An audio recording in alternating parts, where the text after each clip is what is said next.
कैसे आप लोग? उम्मीद करते हैं आप लोग अच्छे होंगे। एक छोटे से वीडियो में सभी का स्वागत है। आज हम बात करने वाले हैं हिस्ट्री के मोस्ट इम्पोर्टेंट क्वेश्चन पे, जो हर एग्जाम में पूछा गया है, ऑब्जेक्टिव क्वेश्चन, जो लगभग 25 से 30 क्वेश्चन होने वाले हैं। एकदम मोस्ट वीवीआई इम्पोर्टेंट क्वेश्चन है। आइए इस सबको हम देखते हैं बारी बारी से। ठीक है, चलिए स्टार्ट करते हैं। पहला क्वेश्चन क्या है? इतिहास का जनक किसे कहा जाता है? तो इतिहास का जनक किसे कहा जाता है? तो हम लोग कमेंट में बताइए, क्योंकि बहुत ही इजी है। इस इतिहास का जनक किसे कहा जाता है? तो इसका आप लोग कमेंट करिए क्या क्या हो सकता है। इसे हम बता रहे हैं कि इतिहास का जनक हम हेरोडोटस को कहते हैं। ठीक है, चलिए 2 नंबर देखिए। भारतीय पुरातत्व का पिता किसे कहा जाता है? भारतीय पुरातत्व का पिता किसे कहा जाता है? तो अलेक्जेंडर कनिंघम को कहा जाता है। ठीक है, तीसरा देखिए। मानव द्वारा पहला पाला गया प्रथम जानवर कौन सा है? तो कुत्ता है। ठीक है, चलिए नेक्स्ट आगे बढ़ते हैं। 4 नंबर पे चलते हैं। 4 नंबर क्वेश्चन को देखिए। 4 नंबर क्वेश्चन को देखिए क्या कर रहा है। किस काल को माइक्रोलिथ कहा जाता है? किस काल को माइक्रोलिथ कहा जाता है? तो 4 का हो जाएगा मध्य पाषाण काल बी। 4 का हो जाएगा मध्य पाषाण काल। निम्नलिखित में से 5 नंबर देखिए। निम्नलिखित में से किस काल खंड में मानव के सर्वाधिक जीवन बिताया? किस काल में? तो पूरा पाषाण काल में। ठीक है, चलिए 6 का देखेंगे। 6 का मानव द्वारा खोजी गई सबसे पहली धातु कौन सा है? तो आप लोग क्या होगा? तांबा होगा। ठीक है, चलिए नेक्स्ट देखेंगे 7 नंबर से।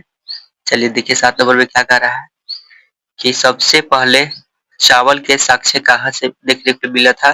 तो मेहरगढ़ में मिला था। कोल्डीबा से देखिए, मेहरगढ़ कोल्डीबा में मिला था, लेकिन कहाँ से मिला था? कोल्डीबा दिया हुआ है। ठीक है, तो कोल्डीबा दिया हुआ है, इसलिए कोल्डीबा। अगर कोल्डीबा नहीं रहता तो मेहरगढ़ मिलता। ठीक है, 8 में देखिए। 8 में क्या कह रहा है कि आग का आविष्कार किस काल में हुआ था? तो पूरा पाषाण काल में हुआ था। 8 नंबर में। 9 नंबर में देखिए, पहिए का आविष्कार किस काल में हुआ था? तो पहिए का आविष्कार 9 में हुआ था। 9 पाषाण काल में पहिए का आविष्कार हुआ था। 10 में देखिए। 10 में क्या कर रहा है? 10 में क्वेश्चन कि कहाँ पर मानव गड्ढे खोदकर निवास करता था? तो कहाँ पे? तो बुर्ज होम में जो है मानव जो है गड्ढे खोदकर निवास करते थे। फ्रेंड्स, बहुत ही इम्पोर्टेंट क्वेश्चन, बहुत ही मोस्ट इम्पोर्टेंट क्वेश्चन है। आप लोग बारी बारी से देखिएगा, बहुत ही लाभदायक है। ठीक है, ज्यादा क्वेश्चन नहीं है, हम हिस्ट्री के हर कवर करने वाले हैं। ठीक है, चलिए देखिए आगे देखते हैं। 11 क्वेश्चन देखिए। भीम भीमबेटका की गुफाएं किसके लिए प्रसिद्ध है?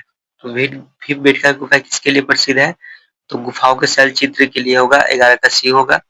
और 12 में देखिए। नवपाषाण युग में भारतीय उप महाद्वीप के उत्तर पश्चिम क्षेत्रों में निम्नलिखित में से किस स्थान पर कृषि के अभ्युदय के प्रारंभिक प्रमाण प्राप्त हुए हैं? तो 12 के हो जाएगा। तो 12 का हो जाएगा कितना? कौन होगा? तो मेहरगढ़ से मिला है। ठीक है, बी नंबर ऑप्शन हो जाएगा। चलिए अब देखते हैं 13 में। चलिए 13 क्वेश्चन में चलते हैं। 13 में देखिए क्या बोला है कि राख का 13 नंबर का राख का टीला निम्नलिखित में से किस नवपाषाणिक स्थल से संबंधित है? तो राख का टीला कहाँ से संबंधित है? तो संगन कल्लू से संबंधित है राख का टीला। भीमबेटका किसके लिए प्रसिद्ध है? तो गुफाओं के शैल चित्र के लिए प्रसिद्ध है। सही है। 15 में देखिए क्या कह रहा है। चलिए 15 नंबर क्वेश्चन में बढ़ते हैं। 15 नंबर में बोला है रॉबर्ट ब्रूस फुट थे एक। रॉबर्ट ब्रूस फुट एक थे क्या? तो भूगर्भ वैज्ञानिक थे रॉबर्ट ब्रूस फुट।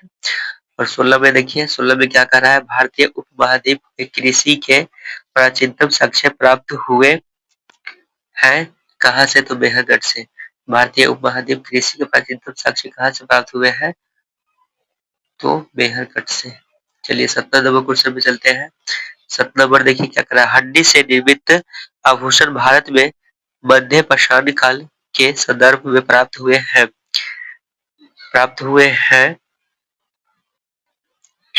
तो 17 का क्या हो जाएगा? आप लोग कमेंट कीजिए। 17 का हो जाएगा महदहा से। महदहा से।